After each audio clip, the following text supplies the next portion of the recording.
हरे कृष्णा। श्री स्वामी अग्रदास जी ने भगवत भजन के बिना क्षण मात्र भी समय को व्यर्थ नहीं बिताया। आपका वैष्णव सदाचार पूर्ववर्ती आचार्यों के समान ही था। आप सदा मानसी सेवा एवं प्रकट विग्रह सेवा में तथा भगवान नाम स्मरण में सावधान रहते थे। सदा राघवेंद्र सरकार के श्री चरणों में मन को लगाए रहते थे।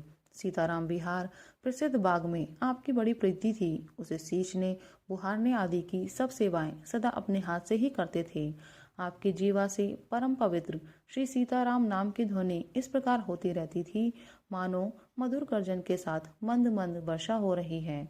गुरुदेव बिहारी श्री कृष्णदास जी ने परम कृपा करके मन वचन कर्म से संबंधित अचल भक्ति का भाव आपको प्रदान किया था। महात्मा श्री अग्रदास जी श्री कृष्णदास बिहारी जी महाराज के शिष्य थे। श्री गुरुदेव के परम धाम गमन के बाद अग्रदास जी ने जयपुर के पास ही लगभग 30 मील दूर गौरिया स्टेशन के निकट रेवासा नामक स्थान पर गद्दी स्थापित की।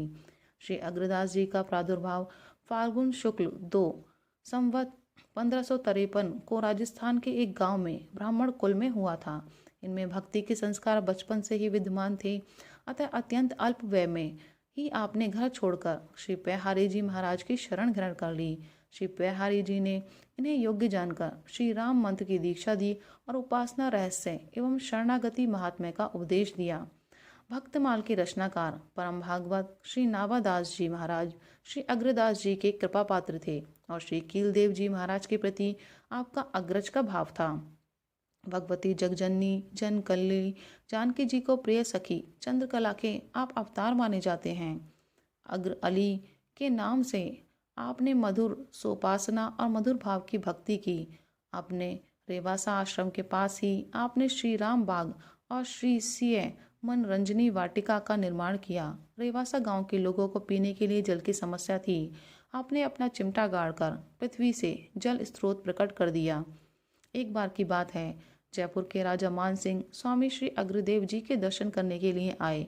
उस समय स्वामी जी बाग में ही थे। बाग के द्वार पर राजा के द्वारपाल बैठ गए। अन्य कुछ व्यक्तियों के साथ राजा बाग के भीतर गए। इसी बीच स्वामी जी बाग के सूखे पत्तों को झाड़कर बाहर फेंकने लगे।